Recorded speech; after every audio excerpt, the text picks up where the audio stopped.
Sir प्रणाम, मैं हूं हिमांशु द्विवेदी और स्वागत है आपका हमारी खास पेशकश चर्चा में। चर्चा के तहत आज हम महाराष्ट्र के घटनाक्रम से हटकर एक उस संवेदनशील विषय के संदर्भ में बात करेंगे जो पिछले एक सप्ताह से सुर्खियों में है।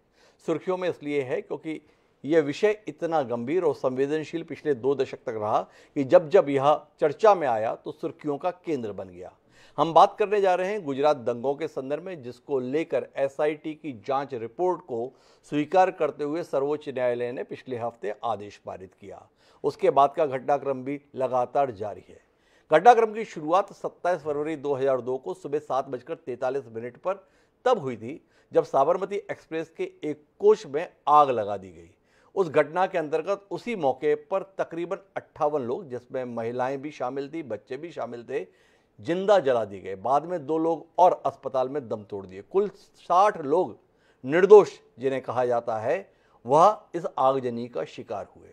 इसकी प्रतिक्रिया पूरे प्रदेश में हुई। बड़े पैमाने पर दंगे हुए और ऐसा माना जाता है कि इन दंगों में तकरीबन 1200 लोग मारे गए। इन दंगों के चलते एक आरोप प्रत्यारोप का सिलसिला रहा। आरोप रहा कांग्रेस और अन्य विपक्षी दलों का कि बाद में जो दंगे हुए उनको वर्तमान में जो सरकार उस समय बनी हुई थी उसके द्वारा संरक्षण दिया गया, जिसका नेतृत्व नरेंद्र मोदी कर रहे थे। और नरेंद्र मोदी ने इस दंगों को इसलिए हवा दी क्योंकि उन्होंने माना कि साबरमती एक्सप्रेस में हमला मुस्लिमों के द्वारा किया गया था और हिंदुओं के द्वारा प्रतिक्रिया दी गई। इन आरोपों से नरेंद्र मोदी और उनकी सरकार के द्वारा हमेशा ही इनकार किया गया। घटनाक्रम बाद में कुछ इस तरीके से घूमा कि 2 पक्ष स्पष्ट तौर पर बटे हुए दिखाई दिए। एक पक्ष जो ये मानता ही था कि इन दंगों के पीछे नरेंद्र मोदी, भारतीय जनता पार्टी और तत्कालीन सरकार का हाथ है, वहीं दूसरी ओर नरेंद्र मोदी समेत बाकी लोगों की दलील थी कि एक स्वाभाविक प्रतिक्रिया थी, सरकार के द्वारा तो जो कुछ किया जा सकता था वो किया गया। एक प्रतिक्रिया इस घटनाक्रम की यह भी रही कि बाद में बताएगा कि इस एक दंगे की घटना के बाद फिर गुजरात में किसी की दंगा कराने की हिम्मत नहीं रही। नहीं तो इससे पहले गुजरात में हर साल ही दंगे हुआ करते थे। लेकिन मसला आरोप प्रत्यारोप का नहीं, जांच का था। अलग अलग स्तरों पर जांच हुई। एक नानावटी कमीशन गठित हुआ जिसमें सर्वोच्च न्यायालय के न्यायाधीश नानावटी थे, उनके साथ में एक शाह साहब थे। इन 2 सदस्यीय आयोग के द्वारा जांच की गई।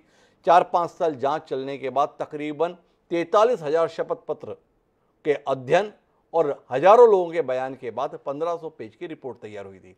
उस रिपोर्ट के अंतर्गत नरेंद्र मोदी को क्लीन चिट दी गई, उनकी सरकार को क्लीन चिट दी गई। माना गया एक स्वाभाविक प्रतिक्रिया के तहत ये दंगे हुए थे। लेकिन तब तक निजाम बदल गया था। यूपीए की सरकार हो गई थी। उसने एक यूसी बनर्जी के अध्यक्षता में आयोग का गठन किया, वह भी सर्वोच्च न्यायालय के न्यायाधीश थे। उन्होंने जो इस पूरी घटनाक्रम के संदर्भ में रिपोर्ट दी थी उसके अंतर्गत उन्होंने गोधरा कांड को एक हादसा करार दिया था। उन्होंने माना था कि उसमें कोई मुस्लिम तत्वों का हाथ में नहीं था, एक स्वाभाविक रूप से एक आगजनी की घटना थी जो लापरवाही के चलते हुए। लेकिन यूसी बनर्जी आयोग के गठन को हाई कोर्ट के द्वारा खारिज कर दिया गया। उसे असंवैधानिक माना गया, उसे कानूनी दृष्टि से विधि सम्मत नहीं माना गया। अब जिस मसले पर हम बात करने जा रहे हैं इतनी लंबी भूमिका के बाद, वो तीसरा विषय। इस मसले पर अदालत के द्वारा एक एसआईटी का गठन किया गया था। एसआईटी के द्वारा भी इस मसले की जांच तकरीबन 4-5 साल की गई।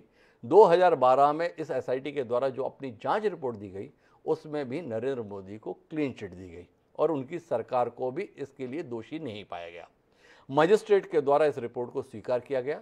लेकिन इस मामले में पीड़ित जाकिया जाफरी, जिनके पति कांग्रेस के सांसद हुआ करते थे, वह इस नतीजे से सहमत नहीं थी। उन्होंने इसके खिलाफ हाईकोर्ट में अपील की। हाईकोर्ट ने भी मजिस्ट्रेट और एसआईटी अर्थात एसआईटी की रिपोर्ट और निचली अदालत के निर्णय दोनों को जायज़ ठहराया। इसकी प्रतिक्रिया में सर्वोच्च न्यायालय में गए और सर्वोच्च न्यायालय में दिसंबर में इसकी सुनवाई पूरी हुई। लेकिन जून माह में इसका आदेश पारित हुआ। 3 सदस्यीय पीठ ने एक राय होकर इस नतीजे पर पहुंचना तय किया कि इस एसआईटी रिपोर्ट पर संदेह का कोई आधार नहीं है। उन्होंने केवल रिपोर्ट को ही जायज नहीं ठहराया बल्कि एसआईटी की जांच प्रक्रिया की सराहना भी की। उन्होंने माना कि एसआईटी ने बहुत बेहतर काम किया और नरेंद्र मोदी को क्लीन चिट देते देते साथ में उन्होंने ये भी कहा कि इस मसले पर जिन्होंने भ्रम फैलाने का काम किया है, जिन्होंने तथ्यों के साथ छेड़छाड़ की है, जिन्होंने जाकिया जाफरी जो वास्तविक तौर पर पीड़ित थी उनकी भावनाओं से खिलवाड़ करने की कोशिश की है, उसमें एक नाम लिया पद्मश्री तीस सिलावड़ का और इसके अलावा कुछ अधिकारियों का, इनके खिलाफ विधि सम्मत कार्रवाई की जानी चाहिए। अब मामला इसी को लेकर तूल पकड़ा हुआ है। नरेंद्र मोदी को क्लीन चिट मिलना निश्चित रूप से विपक्षी नेताओं को रास नहीं आ रहा है। और दूसरी तरफ सर्वोच्च न्यायालय के फैसले के बाद तीस्ता सिलवाड़ हिरासत में ले ली गई हैं। पूर्व डीजीपी शिव कुमार है, उन्हें हिरासत में ले लिया गया है। एक और पूर्व पुलिस अधिकारी संजीव भट्ट, वह भी हिरासत में। तो कुल मिलाकर एक बार फिर गुजरात का दंगा 2 दशक बाद सुर्खियों में।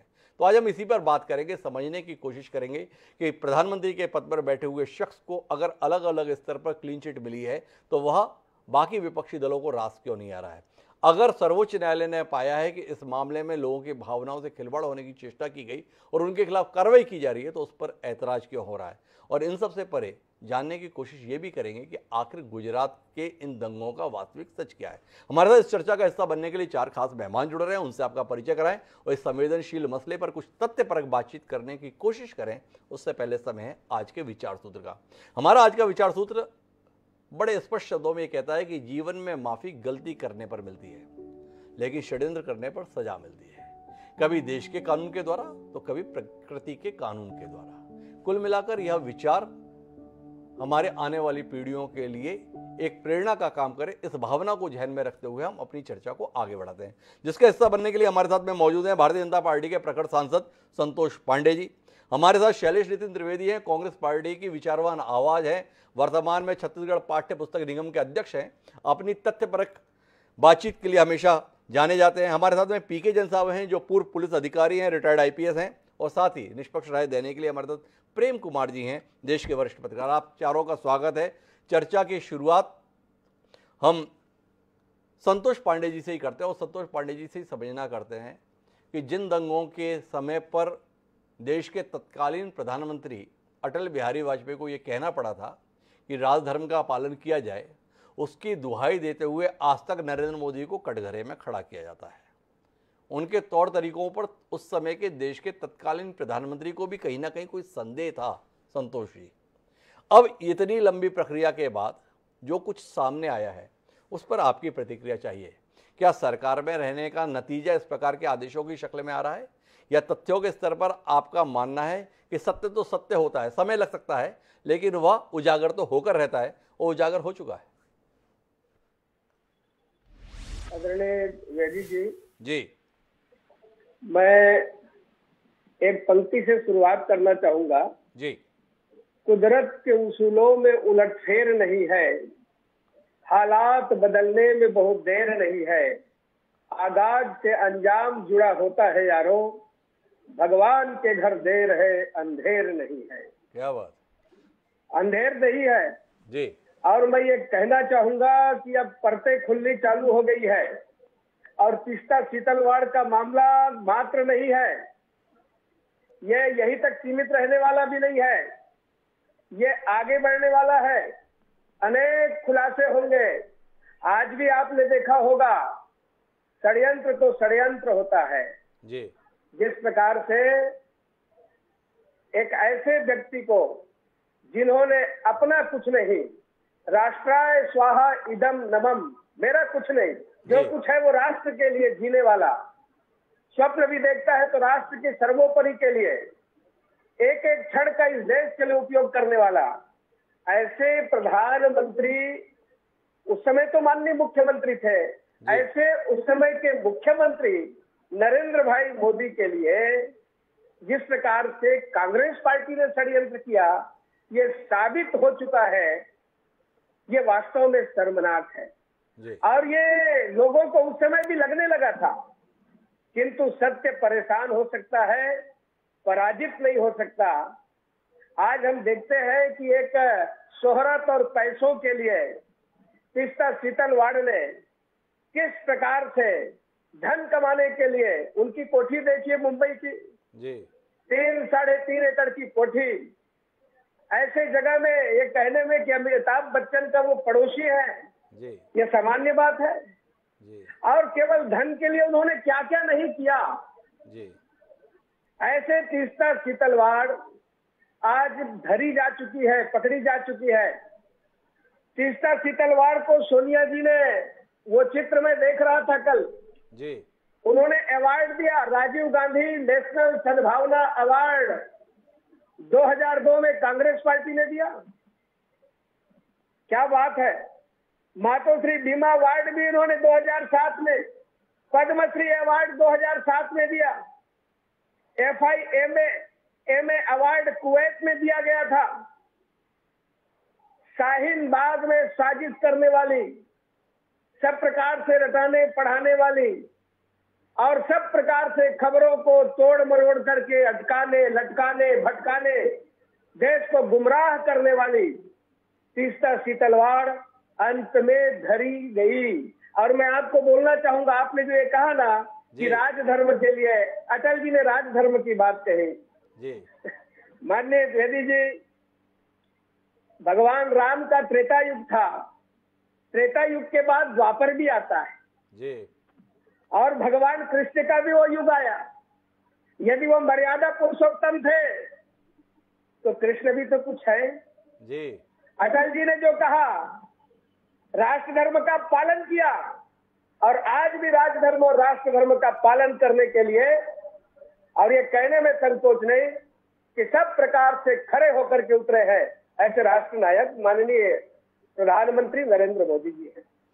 तो कुल मिलाकर संतोष पांडे जी बड़े अभिभूत हैं इस बात से कि उनके नेता नरेंद्र मोदी सारे प्रकार के प्रकरणों से होकर दोषमुक्त करार दिए गए और साथ ही इस बात को लेकर उत्साहित हैं कि केवल तीस्ता सीतलवाड़ तक गिरफ्तारी नहीं होने जा रही है, बल्कि इसके तार कांग्रेस पार्टी से भी जुड़ने जा रहे हैं। कांग्रेस पार्टी की इसमें सहभागिता रही है जो ये पूरा षड्यंत्र को अंजाम दिया गया। मेरे साथ में शैलेश नितिन त्रिवेदी जुड़े हुए हैं, उनके पास जाऊं उससे पहले कुछ तथ्यात्मक जानकारी अपने दर्शकों और संतोष पांडे जी दोनों से साझा करना चाहता हूं। जिन तीस्ता सीतलवाड़ की मुंबई में अमिताभ बच्चन के बगल में कोठी को सोशल मीडिया में इतना हाईलाइट किया जा रहा है, लोगों को ये पता होना चाहिए कि तीस्ता सीतलवाड़ की आर्थिक हैसियत गुजरात दंगों के बाद ही संवरी हो, ऐसा नहीं है। उनकी पारिवारिक पृष्ठभूमि ऐसी है जिसके तहत देश को पता होना चाहिए कि तीस्ता सीतलवाड़ ऐसे खानदान से ताल्लुक़ रखती है जिनके दादाजी इस आज़ाद हिंदुस्तान के पहले अटॉर्नी जनरल थे, और पहले अटॉर्नी जनरल ही नहीं थे बल्कि आज तक के देश के इतिहास के सबसे लंबे समय तक अटॉर्नी जनरल के पद पर रहने वाले शख्स रहे हैं। उनके पिता भी बड़े नामी वकील थे, तो आर्थिक रूप से उनकी पृष्ठभूमि ऐसी रही है। लेकिन महत्वपूर्ण बात है जिसका उत्तर शैलेश नितिन त्रिवेदी जी को देना होगा, एक शख्स जिसके संदर्भ में सर्वोच्च न्यायालय की टिप्पणियां हैं कि इन्होंने जाकिया जाफरी की भावनाओं के साथ खिलवाड़ किया, कूटनीतिक दस्तावेजों की रचना की, मामले को सनसनीखेज बनाने की कोशिश की, गुजरात दंगों के संदर्भ में सत्य पर पर्दा डालने की कोशिश की, और ऐसी चीज़ों के मामले में जिस शख्स की सहभागिता रही थी उसके साथ कांग्रेस का हाथ था। कांग्रेस पार्टी ने उसको राष्ट्रीय परिषद, जो सोनिया गांधी की अध्यक्षता में थे, उसका मेंबर बनाया हुआ था। ऐसे शख्स को देश के सर्वोच्च सम्मान में शामिल किए जाने वाले पद्मश्री जैसे सम्मान से नवाजा गया था। क्या कहें शैलेश त्रिवेदी, आज शर्मिंदगी नहीं है आपको कि कैसे शख्स पर भरोसा कर लिया आपने, और इसलिए संतोष पांडे जी और उनकी पार्टी आज आपको निशाने पर ले रही है और आपको वो निशाने पर लगते हुए देखना पड़ रहा है? भारतीय जनता पार्टी इसके अलावा और कर ही क्या सकती है जी। आज़ादी की लड़ाई हिंदू और मुसलमानों ने मिल के लड़ी जी। तिरंगे झंडे के तले लड़ी। उस समय इनके पूर्ववर्ती अंग्रेजों के इशारों पे धर्म के आधार पर नफरत फैलाने और फूट डालो राज करो की नीति में सहयोगी बने हुए थे। आज तीस्ता सीतलवाड़ को पुलिस के द्वारा गिरफ्तार करके, गुजरात पुलिस के द्वारा गिरफ्तार करवाने के बाद भारतीय जनता पार्टी के लोग अपनी पीठ खुद ठोक सकते हैं जी। लेकिन शायद आज अटल जी होते तो ये लोग अटल जी के घर भी गुजरात पुलिस भेज दिए होते जी। अटल जी ने जिस वीडियो का आपने जिक्र किया, राजधर्म निर्वहन करने की अपेक्षा अपनी ही पार्टी के मुख्यमंत्री नरेंद्र मोदी से की थी, यह बात कही थी।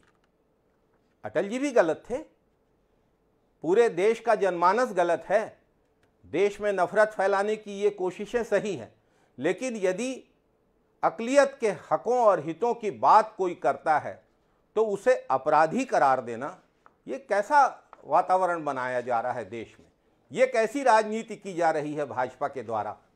संतोष पांडे जी जैसे जिम्मेदार सांसद यदि इस तरीके से मोदी जी की प्रशंसा में आत्ममुग्ध हो रहे हैं बिछे चले जा रहे हैं। मेरा सवाल ये है कि अटल जी के बारे में भी तो कुछ कहें, अटल जी ने जो सवाल खड़े किए थे उनके बारे में भी तो कुछ कहें, और देश के संविधान के जो मूलभूत तत्व हैं, देश की जो आज़ादी की लड़ाई है, जो हिंदू मुसलमान सिख ईसाई सब ने मिलकर लड़ी, उसमें इनकी भागीदारी नहीं थी। और आज ये लोग राष्ट्रवाद के पैरोकार और राष्ट्रवाद की परिभाषा देने वाले बन रहे हैं। ये बेहद आपत्तिजनक है। क्या दलील है आपकी शैलेश पांडे जी? देखिए, मैं आपसे जानना चाहता हूँ शैलेश त्रिवेदी जी, क्या आपको याद है कि 20 साल पहले अटल बिहारी वाजपेयी ने क्या कहा था? लेकिन पिछले हफ्ते सर्वोच्च न्यायालय ने जो कुछ कहा है, देश की सबसे बड़ी अदालत ने, उस पर आपने एक टिप्पणी नहीं की, आपने एक शब्द बोलने की कोशिश नहीं की। जिस तीस्ता को आपने इतना सम्मान दिया, उस तीस्ता के द्वारा क्या कुछ किया गया था, इसको लेकर सर्वोच्च न्यायालय ने अपनी नाराजगी ही जाहिर नहीं की, बल्कि उन पर कार्रवाई करने की सिफारिश की। इस पर आप एक लफ्ज नहीं बोलना चाहते? ऐसी भी क्या आपका प्रेम, ऐसा क्या आपका स्नेह, ऐसी क्या आपकी आत्मीयता तीस्ता के संदर्भ में? बिल्कुल नहीं। अदालत का हम सम्मान करते हैं जी, लेकिन सवाल यह है कि अदालत के एक फैसले को जिस तरीके से अल्पसंख्यकों के खिलाफ झूठ बोलने के लाइसेंस के रूप में प्रस्तुत किया जा रहा है भाजपा के द्वारा, जिस तरीके से नफरत फैलाने के लाइसेंस के रूप में प्रस्तुत किया जा रहा है, यह बेहद आपत्तिजनक है। इस पर हमें आपत्ति है, इस पर कांग्रेस को आपत्ति है, इस पर देश को आपत्ति है। इस बार कांग्रेस को आपत्ति हो, कांग्रेस को आपत्ति है मतलब देश को आपत्ति है। शैलेश नितिन त्रिवेदी जी हमें बता रहे हैं। मुझे जाना है पीके जैन साहब के संदर्भ में के पास, इसलिए जाना है क्योंकि इसमें पुलिस अधिकारियों की भूमिका को लेकर सवाल है। लेकिन सांसद संतोष पांडे जी शैलेश नितिन त्रिवेदी की दलीलों पर कुछ हस्तक्षेप करना चाहते हैं, तो एक बार शैलेश जी के संदर्भ में संतोष पांडे जी के हस्तक्षेप को सुनते हैं। जी संतोष जी। जैसे इन्होंने कहा ना, इसी प्रकार से तो अग्निवीर के ऊपर आ गए हैं जी। क्या है कि मामला कुछ और है जी। और जैसा बच्चा जब रोने लगता है, आंख में आंसू भर जाता है, किंतु यदि कहीं किसी का बहाना मिल जाए तो राहुल जी और सोनिया जी का तो ईडी वाला मामला चल ही रहा है जी। आ गया बीच में अग्निवीर। जी। कोई भी योजना आती तो भी ये छाती पीटते, ये सड़कों पर निकलते। और वैसे भी राहुल गांधी जी अमेरिका में और वहां यूनिवर्सिटी में बोल चुके थे, हार्वर्ड में, कि केरोसिन छिड़का जा चुका है, केवल तीली की जरूरत है। एक दूसरी बात, आपने अटल जी को कोट किया था, माननीय शैलेश नितिन जी, मैं आपको बहुत आदर करता हूँ। अटल जी ने क्या कहा था मालूम है? होकर स्वतंत्र कब चाहा है, मैंने करोड़ों जग को गुलाम, मैंने तो सदा सिखाया है करना निज के मन को गुलाम। गोपाल राम के नामों पर मैंने कब अत्याचार किया, कब दुनिया को हिंदू करने घर घर नरसंहार किया। कोई आकर बतलाए काबुल की कितनी मस्जिद तोड़ी, भूभाग नहीं सत सत मानव की हृदय जीतने का निश्चय। हिंदू तन मन हिंदू जीवन, रग रग हिंदू मेरा परिचय। अटल जी का वो रूप भी सुन लीजिए। तो कुल मिलाकर संतोष पांडे जी अभिभूत हैं इस समय। शैलेश जी, मैं आपके पास आऊँगा, थोड़ा तथ्यों पर बात हो जाए। मेरे साथ में पीके जैन साहब हैं, वरिष्ठ पुलिस अधिकारी रहे हैं। उनसे समझना चाहता हूँ कि सर्वोच्च न्यायालय ने न केवल तीस्ता के संदर्भ में टिप्पणी की है, बल्कि कुछ पुलिस अधिकारियों की भूमिका को लेकर भी नाराजगी जताई है, उन पर भी कार्रवाई की अपेक्षा की है। और उसके तहत डीजीपी के पद पर रहे आरबी शिव कुमार को अरेस्ट किया जा चुका है। संजीव भट्ट तो 3 साल से जेल के अंदर ही हैं। इन सबके संदर्भ में आरोप यह है कि इन्होंने अपनी निजी कुंठाओं के चलते, निजी द्वेष के चलते मुख्यमंत्री और सरकार को बदनाम करने की कोशिश की। इन्होंने बयान दिए कि मुख्यमंत्री के तौर पर नरेंद्र मोदी ने बैठक की, उस बैठक में ये लोग भी मौजूद थे, जिसमें यह कहा गया कि इस प्रकार के दंगों के संदर्भ में होना चाहिए। बाद में पाया गया कि ये लोग इस बैठक में शामिल तक नहीं थे। आपसे जानना ही चाहता हूं जैन साहब कि पुलिस अधिकारियों के स्तर पर ऐसे संवेदनशील मसले पर इस प्रकार की सहभागिता आपको कितना तकलीफ दे रही है, और इनके संदर्भ में क्या कार्रवाई इस तरीके की होनी चाहिए जो बाकी सिस्टम के लिए नजीर बन सके? देखिए, कार्रवाई तो हिमांशु जी शुरू हो चुकी है जी। अभी समस्या ऐसी है कि बहुत सारे पुलिस अधिकारी जो हैं वो सिस्टम में एडजस्ट नहीं हो पाते। वो एक रेवोल्यूशनरी, एक तरह से वो सिस्टम से हटके कुछ रवैया अपनाने की कोशिश करते हैं, जिसे सरकार की तरफ से नहीं चाहा जाता। किसी भी अधिकारी को कोई भी चीज बोलने से पहले, कोई भी चीज करने से पहले कम से कम कानून का और उनके मॉरल्स का ध्यान रखना चाहिए।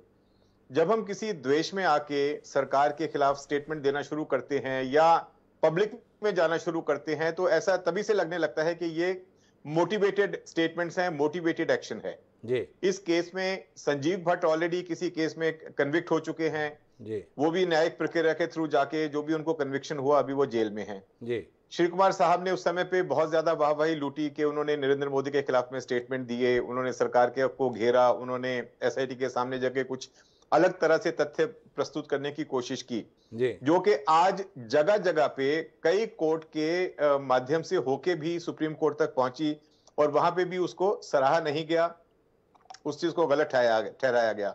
जी, मेरा एक अधिकारी के तौर पे बड़ा क्लियर ओपिनियन है कि अधिकारी को ऑब्जेक्टिव होना चाहिए, उसको अपने प्रोफेशनलिज्म से मतलब होना चाहिए, ना कि सरकार कौन सी आई कौन सी गई। हम लोग तो सरकार के नौकर हैं, जी जो सरकार सत्ता में रहती है हम उस सरकार की सुनते हैं, लेकिन कानून को निभाना, संविधान के हिसाब से काम करना, यह हर पुलिस अधिकारी को उसकी ट्रेनिंग से लेके और जब तक वो रिटायर नहीं हो जाता यही उसे सिखाया जाता है। बहुत सारे अधिकारी पॉलिटिकल फेवर्स लेने के लिए अलग तरह के काम करने शुरू करते हैं। बहुत सारे अधिकारियों को लगने लगता है कि सरकार चेंज होने वाली है तो वो पुरानी सरकार को छोड़ के नई सरकार का दामन थाम लेते हैं। तो कई इस तरह की चीजों में जो अधिकारी इस भूल भुलैया में पड़ जाते हैं वो कहीं ना कहीं तकलीफ में आते हैं, ऐसा देखा गया है। कई अधिकारी इस सिस्टम में रह के प्रॉस्पर भी करते हैं। मैं ये नहीं कहूंगा कि सब अधिकारी सफर करते हैं, कुछ अधिकारी प्रॉस्पर भी करते हैं, लेकिन ऐसे अधिकारी भी कहीं ना कहीं जाके उनको इस चीज का खमियाजा भुगतना पड़ता है कि उन्होंने कहीं द्वेष में, कहीं किसी वजह से वो अगर गृह मंत्री से या मुख्यमंत्री से उनकी नहीं पटी तो फिर उनके खिलाफ में और सिस्टम के खिलाफ में, सरकार के खिलाफ में काम करना शुरू कर देते हैं, जो इस केस में हुआ। और मुझे लगता है कि जो भी उन्होंने किया उसका उनको अभी इंक्वायरी शुरू हो चुकी है, ऑफेंस दाखिल हो चुका है, उसका खमियाजा उनको आने वाले समय में भुगतना पड़ेगा। एक विषय को मैं आपसे समझना चाहता हूं जैन साहब। एक मसला जिसमें 60 लोग रेल के डिब्बे में जिंदा जला दिए गए या जिंदा जल गए। दूसरा मसला, इसकी प्रतिक्रिया में दंगे होते हैं, 1200 से ज़्यादा लोग मारे जाते हैं, हजारों करोड़ की संपत्ति का, जो सार्वजनिक भी थी निजी भी थी, उसका भी नुकसान होता है।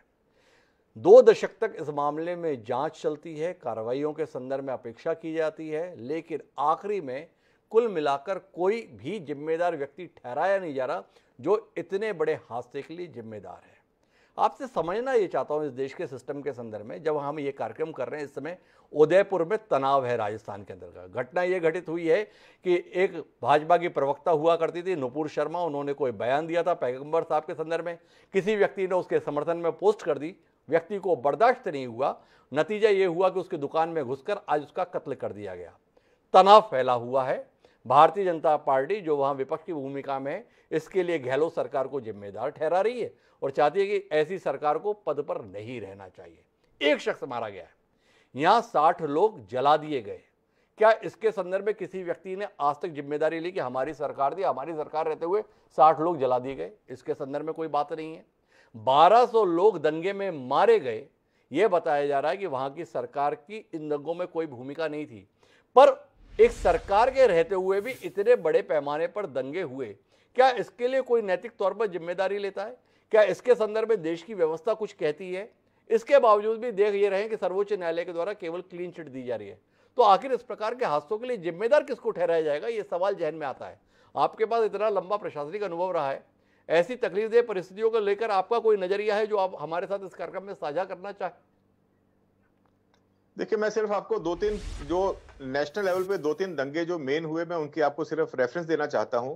1984 के दिल्ली के दंगे, उसके बाद में बबरी मस्जिद गिराए जाने के बाद में 1991-92 के मुंबई के और महाराष्ट्र के दंगे जी। दोनों ही दंगे ऐसे हुए जहां पे बहुत बड़े पैमाने पे जान और माल का नुकसान हुआ जी। लेकिन दिल्ली वाले केस में तो 2-3 लोगों को फाइनली बहुत 2-3 दशक के बाद में जाके उनको कुछ सजा हुई जी। मुंबई वाले दंगों में भी कुछ लोगों को सजा हुई, लेकिन बहुत ही कम जी। ये ऐसा रहता है कि जब बड़े पैमाने पे लॉ एंड ऑर्डर का सिचुएशन निर्माण होता है किसी भी जगह पे, तो उसे कंट्रोल करने के लिए बहुत बार सरकार और पुलिस सक्षम नहीं रहते, क्योंकि इतने बड़े पैमाने पे उद्रेक लोगों का जो है वो सामने आता है कि आप कितनी जगह पे फायरिंग कर लीजिए, मुझे याद है कि मुंबई में कम से कम 20, 22, 25 जगह पे फायरिंग हुई होगी, बहुत सारे लोग फायरिंग में भी मरे जी। उसके बाद भी दंगे कंट्रोल करते करते ऑलमोस्ट 15 दिन लग गए। इसी तरह से दिल्ली में आप देख लीजिएगा जो हालात हुए थे, सड़क पे डाल के लोगों को जला दिया गया, और दोनों ही समय पे जो सरकार थी वो आज उस पार्टी की थी जो आज भाजपा के ऊपर आक्रामक है जी। तो इसलिए ये कहना कि सिर्फ एक पर्टिकुलर सरकार ने एक्शन नहीं लिया, ये सही नहीं होगा। जी। जैसा मैंने आपको बताया कि पुलिस अधिकारियों का पहला कर्तव्य रहता है, महाराष्ट्र में तो मैं आपको बता सकता हूं कि बड़ा क्लियर नियम है कि जब भी कोई कम्युनल राइट होता है तो maximum force in first point of time, ये हमारा लिखा हुआ सरकार के लिखे हुए डायरेक्शंस हैं कि आप यूज करिए। उसमें किसी ने बहुत ज्यादा जाके उद्रेक कर दिया, पुलिस अधिकारी ने ज्यादा फोर्स का बल का प्रयोग किया, तो उसकी इंक्वायरी होगी, जो भी उसको सजा मिलेगी मिलेगी। लेकिन ऑलमोस्ट इन सारे केसेस में जो दंगा करवाने वाले लोग थे वो सामने नहीं आते। गुजरात में भी 1-2 मिनिस्टर्स मैंने सुना था कि उनको सजा हुई, कुछ लोग जो थे इसमें कन्विक्ट हुए, मुंबई में भी कुछ लोग कन्विक्ट हुए, दिल्ली में भी फाइनली 2-3 दशक के बाद में जाके लोग कन्विक्ट हुए। लेकिन बड़े पैमाने पे अगर आप मेरे से पूछें तो ना तो कहीं कन्विक्शन हुआ, ना कोई लोग आइडेंटिफाई किए गए, ना उनके खिलाफ भी कोई कार्रवाई हुई। तो ये जो है, और बाद में फिर ये चीजें पॉलिटिकल हो जाती हैं। जैसे मैं अभी थोड़ी देर पहले देख रहा था, पांडे जी कुछ बोल रहे थे और शैलेश जी कुछ बोल रहे थे, तो ये मामला जो है इवेंचुअली कहीं ना कहीं आके पॉलिटिकल हो जाता है जी। फिर उसमें साइड्स ले ली जाती हैं कि ये इसने नहीं किया, वो उसने नहीं किया, इसको पॉलिटिकली विक्टिमाइज किया जा रहा है। तो कुछ समय के बाद में इन घटनाओं की का जो गंभीर है वो कहीं ना कहीं कॉम्प्रोमाइज हो जाता है। मेरा एक सवाल और है जैन साहब, सच को कैसे जाने? मैं प्रेम कुमार जी के पास जाना चाहता हूं, लेकिन उससे पहले आपसे ये सवाल इसलिए करना चाहता हूं। सर्वोच्च न्यायालय के 2 जज थे, एक नानावटी साहब थे, दूसरे यूसी बनर्जी थे। नानावटी साहब की नियुक्ति भाजपा के शासनकाल में हुई और यूसी बनर्जी की नियुक्ति यूपीए सरकार के द्वारा की गई। नानावटी साहब ने जो अपनी रिपोर्ट दी उसके अंतर्गत गोधरा में आगजनी को एक सुनियोजित षड्यंत्र का नतीजा बताया। सर्वोच्च न्यायालय के पूर्व न्यायाधीश थे। यूसी बनर्जी साहब का कमीशन का गठन यूपीए सरकार के आने के बाद हुआ। उन्होंने अपनी जो रिपोर्ट दी उसमें उसे एक हादसा करार दिया। उसमें उन्होंने मुस्लिम तबके की उसमें सहभागिता से स्पष्ट तौर पर इंकार किया। अब यूसी बनर्जी के कमीशन के गठन को इस आधार पर खारिज कर दिया हाईकोर्ट ने कि पहले से ही एक कमीशन काम कर रहा था, इसलिए दूसरे कमीशन को वैध नहीं माना जाता। पर रिपोर्ट तो आई थी। तो आपसे जानना चाहता हूं, सत्य किसके साथ माने? जिसकी सरकार है सत्य उसके साथ ही रहेगा इस देश में, या सरकार भले ही बदल जाए सत्य सत्य ही रहेगा? ये एक सवाल जहन में आता है। इस पर कोई टिप्पणी आप करना चाहेंगे? एक विसंगति पर आपसे बात कर रहा हूं। मैं हिमांशु जी इसमें इतना ही बोलना चाहूंगा, देखिए न्यायालयों का निर्णय ऐसा है कि सेशन कोर्ट ने कोई निर्णय दिया उसको हाई कोर्ट ओवरटर्न कर देता है जी। हाई कोर्ट ने निर्णय दिया उसको सुप्रीम कोर्ट ओवरटर्न कर देता है, या फिर उनका जो डिवीजन बेंच है, फुल बेंच है, वो उसको ओवरटर्न कर देते हैं। इसलिए जो भी व्यक्ति विशेष हैं, वो जो भी जजेस हैं वहां पे, वो अपने हिसाब से अपनी रिपोर्ट देते हैं। अब वो रिपोर्ट उनके पर्सनल बायसेस या उनका जो भी उनकी थिंकिंग है, जो उनके सामने मटेरियल आया, उसके आधार पे अपनी रिपोर्ट या अपना जजमेंट देते हैं। लेकिन वो कहीं ना कहीं दूसरे बेंच के सामने जाता है तो उसको बदल दिया जाता है। तो मैं ये नहीं कहूंगा कि यहाँ पे उन्होंने कोई जानबूझ के सरकार के हिसाब से रिपोर्ट दिया, जिसको आप इसी मामले में देख लीजिए कि इसी मामले में कुछ जो केस का ट्रायल था वो गुजरात से बाहर भेज दिया गया। वही सुप्रीम कोर्ट ने उस समय पे आदेश दिया था कि ये केसेस जो है वो गुजरात में नहीं चलाए जाएंगे। आज वही सुप्रीम कोर्ट है जिन्होंने ये कहा कि नहीं, इसमें सिर्फ विच हंट हो रहा था और ये भी जानबूझ के एक पर्टिकुलर व्यक्ति विशेष या कुछ व्यक्ति विशेष के द्वारा इस तरह की कार्रवाई की गई। इसलिए ये कहना बड़ा मुश्किल है कि सत्य क्या है और सत्य कैसे है। जैन साहब की भी उलझन है। 4 दशक से ज्यादा पुलिस अधिकारी रहने के बाद भी वह भी इस उलझन के शिकार है कि सत्य है क्या। कुल मिला के बनर्जी साहब सत्य बता रहे थे या नानावटी साहब ने सत्य बताया? लेकिन सबके बीच में मैं जाना चाहता हूं प्रेम कुमार जी के पास में, और प्रेम कुमार जी से समझना चाहता हूं इस पूरे मसले पर। क्या प्रेम कुमार जी, आपको नहीं लगता है कि नरेंद्र मोदी एक राजनीतिक संभावना के चलते षड्यंत्र का शिकार हुए थे? राजनीतिक दल कहीं ना कहीं उनके भविष्य को देख रहे थे, इसलिए चाहा था कि गुजरात दंगों के दाग उनके दामन पर इतने गहरे हो जाएं कि भविष्य की सारी संभावनाएं उसमें ढक जाएं। लेकिन सफल नहीं हुआ, और अब जब सत्य निकल कर आया है अदालत के आदेश की शक्ल में, तो लोग फड़फड़ा रहे हैं, बेचैन हो रहे हैं और इस प्रकार की प्रतिक्रिया दे रहे हैं। जी हिमांशु जी, आज नरेंद्र मोदी जी प्रधानमंत्री हैं जी, और घटना के वक्त मुख्यमंत्री थे। 1000 से ज्यादा लोग मारे गए, और ये 1000 से ज्यादा लोग मारे गए उनका भी एक पक्ष है, और उसकी जांच को लेकर के नरेंद्र मोदी जी को फंसाने की साजिश हुई, वह भी एक पक्ष है जी लेकिन सवाल यह है कि जो घटना घटी, चाहे गोधरा घटी या गोधरा की प्रतिक्रिया में घटी, जी तो उसके बाद जो पूरी जांच प्रक्रिया चली, उसमें आपने भी कहा कि दोषी कौन है, कोई सामने ही नहीं आया। जी हमने पुलिस अधिकारी जी से के बारे में बात की, संजीव भट्ट के बारे में बात की, बी श्री कुमार के बारे में बात की। उन लोगों ने बोला, वो उस पर चर्चा हुई कि वो सही बोला या गलत बोला, लेकिन पूरा पुलिस महकमा खामोश रहा, सच्चाई सामने नहीं आ सकी, इस पर कोई चर्चा नहीं हुई। सुप्रीम कोर्ट भी खामोश रहा और सुप्रीम कोर्ट ने ये जो फैसला दिया है, देखिए ये तो इतिहास में, हिंदुस्तान के इतिहास में पहली बार ये देखा गया कि फरियादी के लिए जो खड़ा हो उस पर टिप्पणी की गई हो। ऐसा इससे पहले कभी नहीं हुआ। और इस टिप्पणी के बाद तुरंत प्रतिक्रिया नहीं होती है हिमांशु जी। अगले दिन जब इस देश के गृह मंत्री एक्सक्लूसिव इंटरव्यू करते हैं, और उस समय एक्सक्लूसिव इंटरव्यू के ठीक बाद मैं भी लाइव पर था, नेशनल चैनल पर ही, और within hour Teesta Setalvad की गिरफ्तारी हो जाती है। यानी ये गिरफ्तारी, ये मत समझिए कि सुप्रीम कोर्ट ने टिप्पणी कर दी तो हो गई। ये इसलिए हुई क्योंकि अमित शाह जी ने सिग्नल दिया, तीस्ता सीतलवाड़ का नाम लिया, बी श्री कुमार का नाम लिया, संजीव भट्ट का नाम लिया, और नाम लेकर के दोबारा से उसको इंडोर्स किया गया। उसके बाद इस देश का सत्ता तंत्र जागता है। अगर हम ये कहते हैं कि नरेंद्र मोदी जी षड्यंत्र के शिकार हुए, तो क्या ये लोग षड्यंत्र के शिकार नहीं हो रहे? ये भी एक बड़ा सवाल है। नहीं, मैं इसमें सवाल करना चाहूंगा प्रेम कुमार जी। सर्वोच्च न्यायालय है देश का, 3 सदस्यीय पीठ है, उसके द्वारा अपने आदेश के अंतर्गत निर्देशित किया गया है कि इन लोगों ने पीड़िता की भावनाओं के साथ खिलवाड़ किया है, तथ्यों के साथ छेड़छाड़ की है। पुलिस अधिकारियों ने सरकार के खिलाफ द्वेषपूर्ण तरीके से दुराग्रह के चलते झूठे तथ्य प्रस्तुत करने की नहीं बल्कि गढ़ने की भी कोशिश की है। तो क्या देश के गृह मंत्री की जिम्मेदारी नहीं बनती है कि सर्वोच्च अदालत के फैसले के अनुरूप क्रियान्वयन कराएं? अगर उसके अनुरूप क्रियान्वयन हो रहा है तो उस पर आपको ऐतराज है? क्या आपको लगता है कि देश के गृह मंत्री को ऐसे मामलों में संज्ञान लेने की जरूरत नहीं है?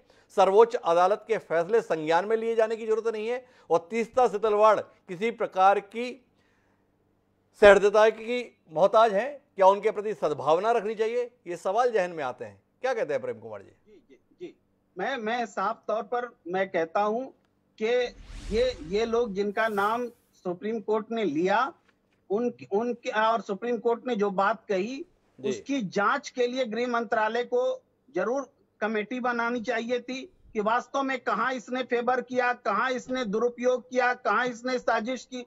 अभी तक ये सुप्रीम कोर्ट ने भी तथ्यों के आधार पर उनको गुनहगार नहीं ठहराया। एक टिप्पणी की और उस टिप्पणी की जांच होनी चाहिए थी। इसके बजाय पकड़ के जेल में ठूस दिया गया, और तब ठूसा गया जब गृह मंत्री का स्टेटमेंट आया। इस हिसाब से मैं कह रहा हूं कि एक प्रक्रिया, अगर षड्यंत्र हुआ, अगर विदेशी फंडिंग हुई, अगर भावनाएं भड़काई गई जैसा कि सुप्रीम कोर्ट ने कहा, तो इसकी जांच, क्योंकि इसके पहले कोई एक कंप्लेंट तक नहीं है। भाई नरेंद्र मोदी जी के खिलाफ जांच साजिश हो रही थी तो कोई कंप्लेंट तो होगा तीस्ता सीतलवाड़ के खिलाफ, बी श्री कुमार के खिलाफ, लेकिन नहीं हुई। तो जब नहीं हुई कंप्लेंट, एक टिप्पणी आती है, सबसे पहले तो जांच की जरूरत होनी चाहिए थी कि वो किस जगह, कैसे, किस तरह से ये फेवर किया गया। प्रेम कुमार जी तकनीकी तौर पर पहलू उठा रहे हैं और मान रहे हैं कि यह दुराग्रहपूर्ण कार्रवाई है। संतोष पांडे जी मेरे साथ में है। संतोष जी, प्रेम कुमार जी का मानना है कि आपकी सरकार दुराग्रह के तहत कार्रवाई कर रही है। एक टिप्पणी भर को आधार बना के सीधे गिरफ्तारी, जांच की भी जरूरत नहीं। क्या ये नहीं दर्शाता है कि आप प्रतिशोध की भावना से घिरे हुए हैं? एक व्यक्ति अगर पीड़िता के साथ खड़ा हुआ तो उसे खड़ा होने का अंजाम दिखाया जा रहा है बाकी लोगों को नजीर बनाकर। इतना ही नहीं है जी, वास्तव में तीस्ता सीतलवाड़ के विषय में अब हिंदुस्तान की जनता बहुत कुछ जान चुकी है जी। जिस प्रकार से गुलबर्गा सोसाइटी में जी, और इन्होंने विक्टिमों का संगठन बना करके और एक उसको एक स्मारक बनाने की उन्होंने जो बात कही, उसके लिए इन्होंने पैसे लिए। ये तो जकात के भी पैसे खा गए। और जिस प्रकार से 1.5 करोड़ रुपया सोनिया जी के द्वारा, इनके पार्टी के द्वारा इनके एनजीओ को मिला जी, सबरंगी नाम का ऐसा कुछ एनजीओ है जी, तो ये जो सारे लिंक हैं ये तो स्पष्ट है। और रही बात जिस प्रकार से आदरणीय बोल रहे हैं, ये सीधा सीधा आप ठीक से देखिए, उसमें आदेश है और कोर्ट के आदेश के द्वारा ही ये निर्णय लिया गया है, तत्काल एक्शन लिया गया है। जी जी, आप सीधे कोर्ट के आदेश के आधार पर एक्शन की बात कर रहे हैं और प्रेम कुमार जी कह रहे हैं कि कम से कम जांच तो करते। आप तो उधार बैठे थे, इधर गृह मंत्री ने टीवी पे इंटरव्यू किया, सीधे तीस्ता के घर पर पुलिस ने दावा बोल दिया। क्या इसको बहुप्रतीक्षित प्रतिशोध को अंजाम तक पहुंचाना ना देखा जाए? एक सामान्य जांच की भी जरूरत नहीं, एक प्रतिष्ठित सामाजिक कार्यकर्ता, एक प्रतिष्ठित पत्रकार की पत्नी, एक प्रतिष्ठित परिवार की पृष्ठभूमि रखने वाली तीस्ता सीतलवाड़, जो देश के 4 सर्वोच्च सम्मान में से एक पद्मश्री से अलंकृत हैं, क्या उनके संदर्भ में एक मर्यादित आचरण की उम्मीद आपसे नहीं कर सकते? राजधर्म के पालन की अपेक्षा जिन अटल बिहारी वाजपेयी जी ने की थी, आपके आराध्य हैं, आपके प्रातः स्मरणीय हैं, कि उनको इतना आप सम्मान देते हैं, उनके कहे हुए का पालन करने की तनिक भी जरूरत आप महसूस नहीं करते संतोष जी? आप तीस्ता सीतलवाड़ के विषय में मैंने पहले भी कहा जी, ये किस प्रकार से चंदा लेने का काम, और यहाँ के अखबारों में नहीं, दुनिया के अखबारों में भारत की छवि को धूमिल करने वाली, सब प्रकार से बदनाम करने वाली शाहीन बाग में भी जो शामिल थी, और उस तीस्ता सीतलवाड़ के विषय में इतने पर्याप्त सबूत है, इसके बाद कुछ बच नहीं जाता। ये चाहे पद्मश्री हो या कोई भी अवार्ड हो, ये आखिर देने वाले कौन है और क्यों दिया गया है, किससे प्रेरित होकर के दिया गया है? अभी तो जिस प्रकार से संतोष पांडे जी, मेरा जानना ये है आपसे कि जिस शख्सियत ने आपके नेता को इस कदर बदनाम करने की कोशिश की, जिस शख्सियत ने आपके नेता अर्थात नरेंद्र मोदी को ऐसे आरोपों में फंसाने के लिए कूट रचित दस्तावेजों को तैयार किया, जिस शख्स के द्वारा आपकी पार्टी को 2 दशक तक कटघरे में खड़ा रखा गया, उसके खिलाफ क्या कार्रवाई चाहते हैं आप? अभी भी तीस्ता सीतलवाड़ का नाम जब हम लेते हैं तो पद्मश्री तीस्ता सीतलवाड़ के रूप में ले रहे हैं। क्या संतोष पांडे और उन जैसे तमाम समर्पित भाजपा के कार्यकर्ता यह अपेक्षा नहीं रखते हैं कि ऐसा सम्मान अविलंब वापस लिया जाए? आदमी जेल में लेकिन पद्मश्री के साथ में है, ऐसी कोई मांग, ऐसी कोई हसरत, ऐसी कोई इच्छा संतोष पांडे जी के जहन में है जो वो सार्वजनिक करना चाहें, या आप चाहते हैं पद्मश्री भी बना रहे और जेल में भी बनी रहे? नहीं, इसमें तो देखिए, मृत्यु को वाप यशः स्वकीयम, जी, मृत्यु से बढ़कर होता है अपयश। जी, यदि कहीं थोड़ा भी पानी है, यदि कहीं थोड़ी भी इज्जत है, तो मृत्यु के समान है इनके लिए। जी, और यदि है ये नहीं है, चाहे जेल ले जाओ, चाहे जहां भी ले जाओ, ये इसी प्रकृति की व्यक्ति है। जी, तीस्ता सीतलवाड़ के लिए ये तो वास्तव में ये अवार्ड तो वापस होना ही चाहिए, और अवार्ड वो वापस करे या ना करे, ये वापसी गैंग, पुरस्कार वापसी गैंग, आपको मालूम है ये इन्हीं की टीम की है। जी, और ये चाहे वापस करे या ना करे, जनता के मन से वो उतर चुकी है। हिंदुस्तान की जनता तीस्ता के साथ साथ इनके पूरे गिरोह को भी जान चुकी है। ये जो गिरोह है, ये षड्यंत्र करके किस प्रकार से दवाया टफायर जितने भी है, ये वहां से छपवा करके और भारत को बदनाम करने का यदि सबसे ज्यादा षड्यंत्र किसी ने किया है तो जिसमें ये तीस्ता सीतलवाड़ का नाम आता है। उसके बाद तो अभी और शुरुआत हो रहा है, जिसमें जुबेर को भी जो फैक्ट चेकर के रूप में है, ये पूरे उसे कुनबे के लोग हैं, ये सारे लोग आ रहे हैं, ये कोई बचने वाले नहीं है। द्विवेदी जी, ये कोई बचने वाले नहीं है। शैलेंद्र द्विवेदी, इसमें आपको अपना नाम भी दिखाई दे रहा है क्या? जिस तरीके से संतोष पांडे जी बता रहे हैं सब आने वाले हैं, आप भी बड़ी मुखालफत में रहते हैं, कहीं भय आ रहा है कि आपके जहन में? कांग्रेस के लोग डरने वाले नहीं हैं। हम उस अंग्रेजी हुकूमत से नहीं डरे जिनके राज में सूरज नहीं डूबता था। ये तो उस अंग्रेजी हुकूमत के कहीं न कहीं सहयोगी की भूमिका में रहने वाले लोग हैं, इनसे डरने का तो कोई सवाल ही नहीं उठता। मैं थोड़ा सा आपसे समय चाहूंगा। जी, पांडे जी ने शायरी भी सुनाई, जी, कविता भी सुनाई, और 2 बार हस्तक्षेप भी किया चर्चा में। जी, मैं निवेदन करूंगा कि एक शेर है, कर यकी इंसाफ है बुनियादे जहां, झूठ डूबता है सच उभरता है, मैंने देखा है बार बार साबिर, खुदकुशी करके जुल्म मरता है। जिस जुल्म की शुरुआत हो रही है, विरोध की हर आवाज को जिस तरीके से देश में दबाने की कोशिश हो रही है, जिस तरीके से पत्रकारिता, जिस तरीके से बुद्धिजीवी हर ताकत को दबाने की कोशिश की जा रही है, उसे पूरा देश समझ भी रहा है, जान भी रहा है। जहां तक हिंदू हिंदू की एक कविता इनने सुनाई, हिंदू तो हम भी हैं, लेकिन हिंदू और मुसलमान के बीच नफरत फैलाना गलत है। मैं रामधारी सिंह दिनकर, राष्ट्रकवि रामधारी सिंह दिनकर की एक, इनने तो बहुत लंबी कविता सुनाई, बहुत छोटा सा अंश सुनाऊंगा। हर वक्ता अपने भाषण में कहीं ना कहीं बोलता है, समर शेष है नहीं पाप का भागी केवल व्याध, जो तटस्थ है समय लिखेगा उसका भी अपराध। इसी कविता का छोटा सा अंश, समर शेष है अभी मनुज भक्षी हुंकार रहे हैं, गांधी का पी रुधिर जवाहर पर फुंकार रहे हैं, समर शेष है अहंकार इनका हरना बाकी है, वृक को दंतहीन अहि को निर्विष करना बाकी है, समर शेष है शपथ धर्म की लाना है वह काल, विचरे अभय देश में गांधी और जवाहरलाल। और आखिरी में, तिमिर पुत्र ये दस्यु कहीं कोई दुष्कांड रचे न, सावधान हो खड़ी देश भर में गांधी की सेना, बलि देकर भी बलि स्नेह का यह मृदु रथ साधो रे, मंदिर और मस्जिद पर दोनों पर एक तार बांधो रे। ये देश की सोच है, ये राष्ट्र कवि की सोच है, और इस सोच को लगातार नुकसान पहुंचाने का काम नफरत का माहौल बनाकर भारतीय जनता पार्टी के द्वारा किया जा रहा है।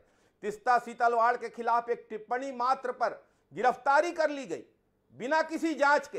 प्रतीक्षा कर रहे थे ये लोग सर्वोच्च न्यायालय के इस आदेश की, और पूरे देश में इसकी गहन प्रतिक्रिया है। आज अजय माकन जी, जयराम रमेश जी, जो एनजीओस का प्रदर्शन था, छात्रों का, नौजवानों का प्रदर्शन था, उसमें शरीक हुए हैं, और पूरे देश में इसके खिलाफ आवाज उठ रही है। भारतीय जनता पार्टी अब धीरे धीरे देश को फांसीवाद की ओर ले जाने की राह में चल रही है। काफ़ी लंबा चौड़ा भाषण दे दिया हमें शैलेश नितिन त्रिवेदी ने, लेकिन इसके बावजूद भी सवाल बाकी हैं आपसे शैलेश जी। लेकिन जैन साहब ने हस्तक्षेप करने जा, संतोष जी आपके पास भी आता हूँ, लेकिन जैन साहब भी कोई हस्तक्षेप करने जा रहे हैं। एक बार जैन साहब का हस्तक्षेप, फिर संतोष पांडे जी का हस्तक्षेप सुनेंगे। जी जैन साहब, आप कुछ कहना चाह रहे हैं? मेरे को सिर्फ इतना ही बोलना है कि आज हम बहुत ज्यादा पर्सनल लिबर्टी के ऊपर चर्चा कर रहे हैं। उनके सुप्रीम कोर्ट की एक टिप्पणी के ऊपर तीस्ता को अरेस्ट कर लिया गया, इस बात के ऊपर ऑब्जेक्शन है। मैं आपको बता दूं, महाराष्ट्र में एक लड़की को, एक लेडी को इसलिए अरेस्ट किया गया कि उन्होंने अप्रोक्ष रूप से शरद पवार जी के ऊपर एक कविता लिखी गई थी 4-6 लाइन की, उसको उन्होंने अपने ट्विटर के माध्यम से ट्वीट कर दिया, और 2.5 महीने अंदर रही वो। वहां पे सत्ता किसकी थी? कांग्रेस, एनसीपी और शिवसेना की। आप ये बताइए मेरे को कि जिसमें एक डायरेक्ट कहीं रेफरेंस भी नहीं था, उस रेफरेंस के बिना भी एक व्यक्ति को 2.5 महीने जेल में रखा गया, जो सिर्फ ये थोड़ा सा उसके अंदर कटाक्ष था उसमें, कटाक्ष था जिसमें। तो मेरा ये बोलना है कि हम इन चीजों के नाइसिटीज और फाइनिटीज पता नहीं कहां गायब हो गई, कि हम किसी भी क्रिटिसिज्म को फेयरली ले नहीं सकते। अब इस केस में आप बोल रहे हैं कि सिर्फ सुप्रीम कोर्ट का जजमेंट आने के बाद में कार्रवाई हुई। देखिए, तीस्ता सीतलवाड़ जिस तरह से एक मुहिम चला रही थी एक सरकार के खिलाफ, तो उनके खिलाफ बहुत सारा रिकॉर्ड ऑलरेडी उपलब्ध है और पहले भी था। अब ये सिर्फ उसके ऊपर सुप्रीम कोर्ट की मोहर लग गई, इसलिए वो कार्रवाई को अंजाम दिया गया। आप ये नहीं कह सकते कि सिर्फ एक छोटे से रिमार्क की वजह से सुप्रीम कोर्ट का किसी जजमेंट के अंदर किसी व्यक्ति के ऊपर टिप्पणी करना, उसके ऊपर इंक्वायरी और कार्रवाई की रिकमेंडेशन करना, ये बहुत बड़ी बात है। आप एक तरफ हम बोलते हैं कि हमारा न्यायालय के प्रति बहुत सम्मान है, हम सम्मान करते हैं, लेकिन साथ में लेकिन लगा के उसके ऊपर क्वेश्चन मार्क भी खड़ा कर देते हैं। अब एक चीज हुई है, कार्रवाई हो रही है, और उनको अरेस्ट करना ना करना जो है वो इन्वेस्टिगेटिंग ऑफिसर का प्रेरोगेटिव है। सरकार नहीं बोलती कि आप इसको अरेस्ट करो, वो इन्वेस्टिगेटिंग ऑफिसर बाध्य नहीं है उनको अरेस्ट करने के लिए। बहुत विनम्रता से इसमें हस्तक्षेप करना चाहता हूं जैन साहब, वो आपसे जानना चाहूंगा, वाकई आप सच कह रहे हैं कि सरकार का कोई हस्तक्षेप नहीं रहता है, इसे गिरफ्तार करो, इसे गिरफ्तार ना करो? आप इतने वरिष्ठ पुलिस अधिकारी रहे हैं, हमारे देश में सरकारें और अर्थात सरकार में रहने वाले नेता, मंत्री, विधायक किस तरीके के फ़ोन करते हैं, किस तरीके का दबाव बनाते हैं, मुझे लगता है आप उससे अछूते तो नहीं होंगे। तो कम से कम इस संदर्भ में तो आप इत्तेफाक रखें कि हाँ सरकारें दबाव बनाती हैं। अभी अधिकारी पर निर्भर करता है कि वो कितना दबाव बर्दाश्त कर सकता है या कितना दबाव बर्दाश्त नहीं कर सकता है। आपकी टिप्पणी। मैं यही कहना चाहता था कि अधिकारी के ऊपर डिपेंड करता है कि सरकार का कितना दबाव वो मानता है, कितना नहीं मानता। अगर अधिकारी तैयार है अपनी बदली करवाने के लिए, कहीं साइड में बैठने के लिए, तो सरकार का कोई प्रभाव काम नहीं आता। बहुत सारे, मैंने आपको शुरू में बताया था मेरे बोलने में कि बहुत सारे अधिकारी जो हैं वो सरकार के अधीन होकर काम करते हैं, उनको कहीं ना कहीं खमियाजा भुगतना पड़ता है। बहुत सारे अधिकारी सरकार के खिलाफ हो जाते हैं, उनको भी खमियाजा भुगतना पड़ता है। तो इसलिए ये अधिकारी के ऊपर डिपेंड करता है। लेकिन एक चीज मैं बड़े जिम्मेदारी के साथ कह रहा हूं कि कोई भी इन्वेस्टिगेशन जो है वो अधिकारी तय करता है कि उसको कैसे करनी है। अगर बिना प्रूफ के वो किसी व्यक्ति को अरेस्ट करता है, और खासतौर पे इस तरह के जो सोशल सर्विस करने वाले लोग हैं, जो सोशल वर्क करते हैं, तो कहीं ना कहीं ये चीज उनको उल्टी भी पड़ जाती है। कल को उनको कोर्ट के सामने खड़ा करना पड़ेगा। ये कोर्ट की मर्जी है कि उनकी आगे कस्टडी दे या ना दे। तो सिर्फ 24 घंटे की कस्टडी की हमारे पास में पावर है, उसके बाद में तो कोर्ट डिसाइड करती है ना कि पुलिस की कस्टडी में रहेगा या नहीं रहेगा। कई सारी बातें जैन साहब कह रहे हैं, लेकिन महत्वपूर्ण जो बात है वो ये है कि सर्वोच्च न्यायालय ने महज कोई रिमार्क नहीं दिया है, सर्वोच्च न्यायालय ने लगातार टिप्पणी की। सर्वोच्च न्यायालय ने ये कहा है कि निहित स्वार्थों के चलते इस मामले को वर्षों तक जिंदा रखा गया। जिन लोगों ने कानूनी प्रक्रिया का गलत इस्तेमाल किया और अदालत को गुमराह करने की कोशिश की, उनके खिलाफ उचित कार्रवाई होना चाहिए। सुप्रीम कोर्ट ने साथ में ये भी कहा कि तीस्ता सीतलवाड़ ने जकिया जाफरी की भावनाओं का शोषण किया। इतनी टिप्पणी देश की सर्वोच्च अदालत, अर्थात सर्वोच्च अदालत के अंतर्गत 3 जजेस शामिल थे, justice A.M. Khanwilkar, justice Dinesh Maheshwari और जस्टिस C.T. रवि कुमार। इन 3 जज की बेंच ने अगर कोई आदेश दिया और ऐसे संवेदनशील मसले पर बताया जा रहा है कि एक राज्य सरकार को, उस राज्य सरकार के तत्कालीन मुखिया जो इस समय देश के भी मुखिया हैं अर्थात नरेंद्र मोदी को बदनाम करने के लिए, कुचक्र में फंसाने के लिए दस्तावेजों की कूट रचना की गई, झूठे तथ्य बनाए गए, प्रस्तुत किए गए, तो ऐसे गंभीर मामलों के आरोपी के संदर्भ में गिरफ्तारी पर भी ऐतराज क्यों, ये वाकई एक सवाल है। लेकिन शैलेश नितिन द्विवेदी मुझे इस बात का उत्तर नहीं दे रहे हैं कि जब सर्वोच्च न्यायालय ने इस शख्स के संदर्भ में ऐसी प्रतिकूल टिप्पणियां की हैं, तो आपको यह मानने में ऐतराज क्यों है कि एक गलत व्यक्ति पर आपके द्वारा भरोसा हो गया, एक गलत व्यक्ति को आपके द्वारा सम्मान दे दिया गया, एक गलत व्यक्ति को देश के सर्वोच्च सम्मान से अलंकृत कर दिया गया। इसकी स्वीकारोक्ति को लेकर ऐतराज क्यों है? क्या आपका ऐतराज देश की सर्वोच्च अदालत के संदर्भ में है, या आपका ऐतराज इस बात को लेकर है कि नरेंद्र मोदी के पक्ष में अगर कोई भी बात जाएगी तो बाकी सब कुछ जो भी हो, पर हम उसके साथ तो नहीं हो सकते? अदालत पर कोई टिप्पणी किए बिना मैं यह जरूर कहना चाहूँगा कि देश में सबके जीने के अधिकार, जो कि संविधान के अंतर्गत मूल अधिकार है जी, उस पर यदि कोई सरकार सवाल उठाती है और उसके खिलाफ यदि कोई लड़ाई लड़ता है तो उस लड़ाई को नाजायज नहीं ठहराया जा सकता। अभी तो जैन साहब ने थोड़ी देर पहले डिबेट में कहा था जी कि सरकार के कहे अनुसार तो पुलिस को काम करना होता है जी, खुद उन्होंने थोड़ी देर पहले कहा। तो एक वरिष्ठ पुलिस अधिकारी के डिबेट के पहले अंश में इस स्वीकारोक्ति से स्पष्ट है कि गुजरात में जो कुछ भी हुआ उसमें उस सरकार का हाथ था, इससे कोई इंकार नहीं कर सकता। जब तत्कालीन प्रधानमंत्री अटल बिहारी वाजपेयी जी ने इसे स्वीकार किया अपनी टिप्पणी के द्वारा, तो आज उसे नकारने की कोशिश करना व्यर्थ है। उसे नकारने की कोशिश करना व्यर्थ है। सर्वोच्च न्यायालय ने जो टिप्पणी की उस पर कोई टिप्पणी करना भी व्यर्थ है। शैलेश नितिन त्रिवेदी जी के 2 स्टैंड है, एक अटल जी उन्हें याद है और एक सर्वोच्च न्यायालय के आदेश की तरफ वो देखना भी नहीं चाहते हैं। लेकिन इन सब के बीच में संतोष पांडे जी को लगता है कि उनके पास कहने के लिए अभी भी बहुत कुछ बाकी है। तो सुनते हैं संतोष पांडे जी क्या कह रहे हैं, फिर प्रेम कुमार जी की ओर रुख करते हैं। जी संतोष जी। जी मेरे को आवाज थोड़ी सी आई नहीं, एक बार दोहरा दीजिए। आप कुछ हस्तक्षेप करना चाह रहे थे संतोष पांडे जी शैलेश नितिन त्रिवेदी की टिप्पणियों पर, और साथ ही आप पीके जैन साहब की टिप्पणियों पर, तो आपकी टिप्पणी सुनना चाहते हैं। क्या हस्तक्षेप आप करना चाह रहे हैं इस मसले पर? नहीं, जिस प्रकार से शैलेश नितिन त्रिवेदी जी अभी बोल रहे थे जी, तो मैं शैलेश जी से पूछना चाहूंगा। शैलेश जी, आपको वो गोधरा की घटना याद है जिसमें कार सेवक ट्रेन में बंद कर दिए गए, बाहर से फाटक बंद कर दिए गए और पूरी ट्रेन को जला दिया गया। अभी आप कह रहे थे ये जाकिया जाफरी के जो हस्बैंड है एहसान जाफरी जी, और उसकी मृत्यु में जिस प्रकार से तीस्ता सीतलवाड़ ने किया, और सब प्रकार से ये जो घटनाक्रम को यहाँ तक लगातार और भटकाने का काम उन्होंने किया, बार बार गवाहों को सब प्रकार से प्रभावित किया। एक मुख्यमंत्री को बदनाम करने के लिए जो हो सकता है वो उन्होंने किया। आपकी पार्टी ने, सोनिया जी ने 1.5 करोड़ उनको दिया, जगह जगह से चंदे बटोर करके लाए। क्या आप इसको नकार देंगे, इसको झूठ है कह देंगे? और ये आपकी बात, ये आप लोगों की ही बस की बात है कि सब होने के बाद भी कह दें कि नहीं नहीं ये तो ये झूठ है। आज जो आपके मुख्यमंत्री भूपेश बघेल जी, आपकी कांग्रेस पार्टी जिस प्रकार से अग्निवीरों के लिए और फिर से अटकाने, लटकाने और भटकाने का काम कर रहे हैं, ये कांग्रेस के जेहन में है। ये कांग्रेस के जेहन में। लेकिन मेरा संतोष पांडे जी आपसे एक सवाल है। आपने बताया कि 60 कार सेवकों को डिब्बा बंद करके जला दिया गया। कहां जला दिया गया? गोधरा में जला दिया गया। गोधरा कहां है? गुजरात में है। गुजरात में सरकार किसकी थी? भारतीय जनता पार्टी की। सरकार का नेतृत्व किसके पास था? माननीय नरेंद्र मोदी जी के पास। आपकी मजबूत सरकार रहते हुए 60 लोग जिंदा जला दिए गए। किसको जिम्मेदार ठहराएं? ये सवाल है। और ये सवाल आपसे इसलिए है कि आज पूरी भाजपा राजस्थान को हलाकान किए हुए है, और इस बात के लिए हलाकान किए हुए है कि उदयपुर में एक दर्जी को दिन दहाड़े मार दिया गया, और इसलिए मार दिया गया कि वो नुपुर शर्मा के साथ खड़ा हो गया था। उस नुपुर शर्मा के साथ खड़ा हो गया था जिसके साथ खड़ा होने के लिए आप लोग तैयार नहीं हुए। आपने अपनी पार्टी से उस शख्स को निलंबित कर दिया, लेकिन उसकी कीमत वो चुका रहा है। तो आपको लगता है कि ये गहलोत सरकार की विफलता है, ये गहलोत सरकार की असफलता है, इसके लिए अशोक गहलोत जिम्मेदार हैं। एक व्यक्ति की मौत के लिए आप अशोक गहलोत को कटघरे में खड़ा कर रहे हैं।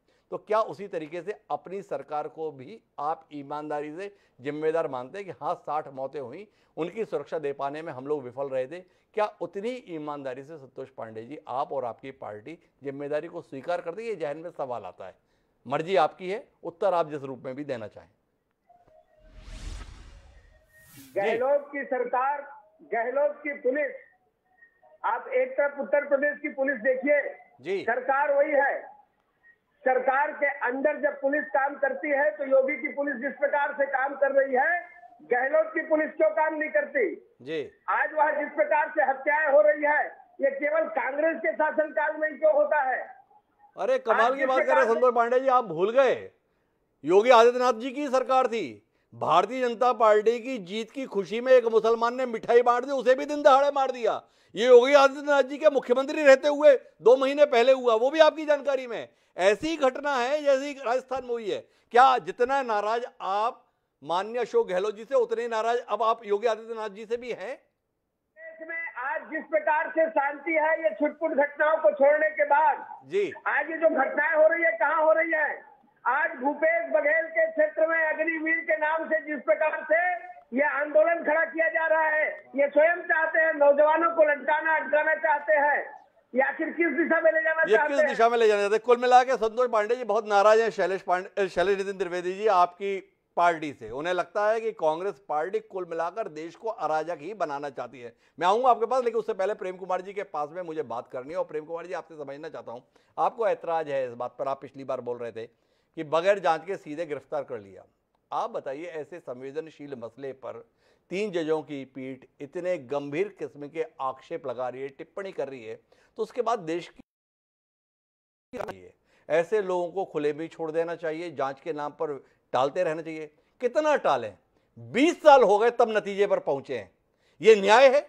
ये व्यवस्था है? यही कानून है? कुल मिलाकर आजादी के 75 साल बाद हम यही देखने के लिए बचे हैं कि एक मसला 20 साल पहले शुरू हुआ था, उसे अंजाम तक पहुंचाने में 20-20 साल लग रहे हैं। इस नाकामी, इस लाचारी के लिए रोएं, या तीस्ता सितलवाड़ को अभी भी गिरफ्तार क्यों किया गया है, इस बात के लिए रोएं?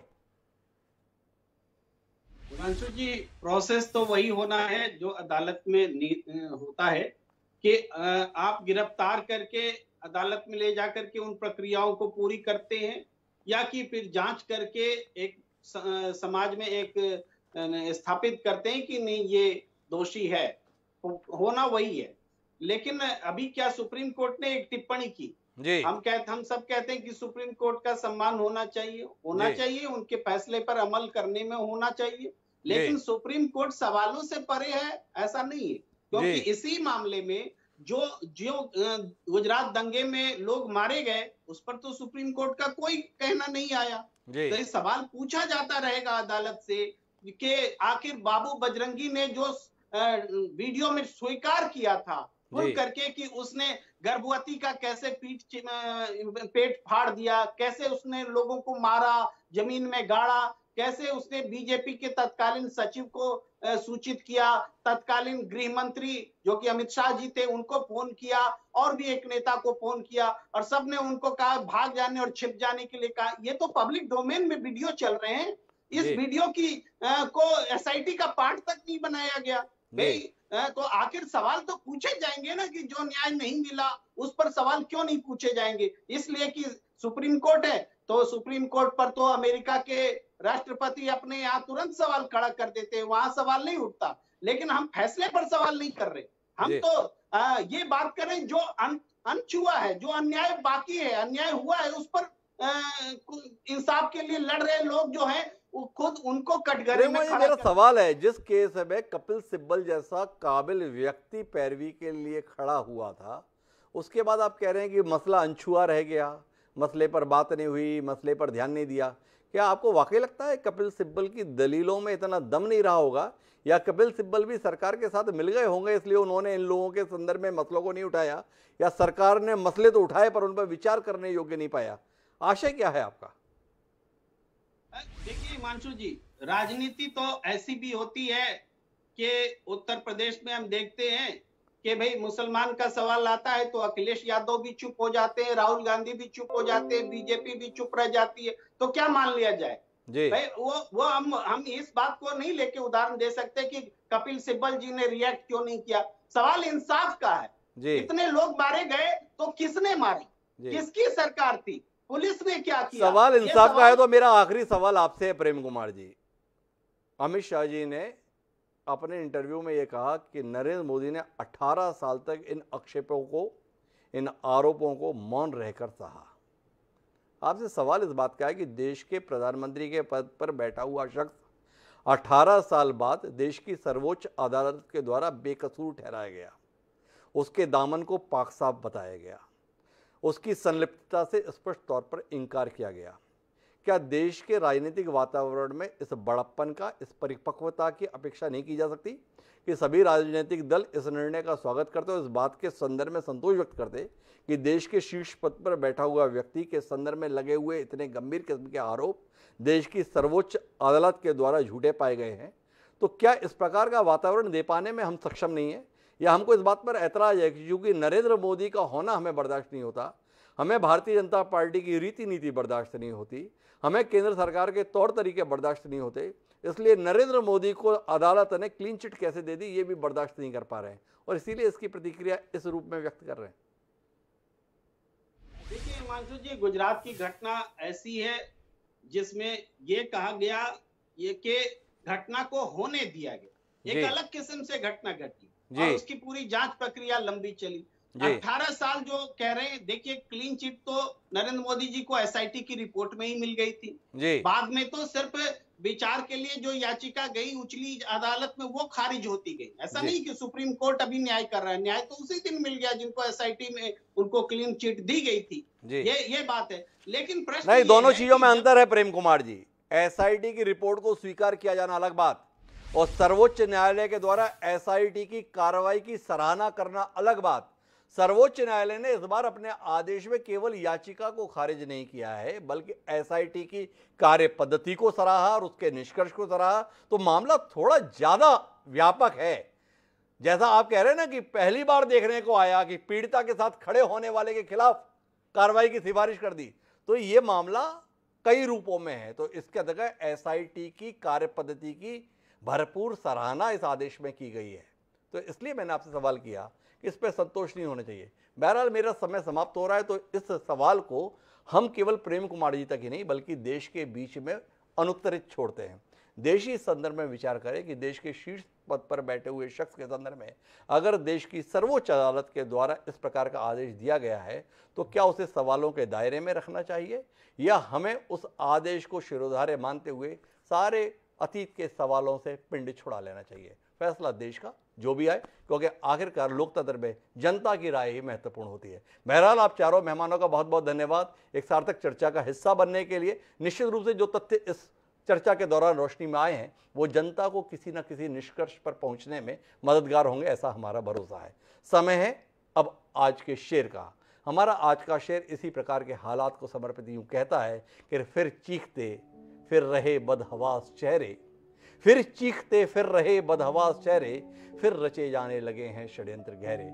माधव अवाना ने ये जो शेर लिखा है इस पर आप विचार करें। सरकार के संदर्भ में भी विचार कर सकते हैं, ऐसे विपक्ष के संदर्भ में भी विचार कर सकते हैं, या जिसको भी आप दोषी करार देना चाहते हैं उसके लिए शेर को मुफीद मान सकते हैं। बहरहाल अब मुझे दी इजाज़त, कल फिर मिलते हैं नए विषय के साथ। तब तक के लिए सादर प्रणाम।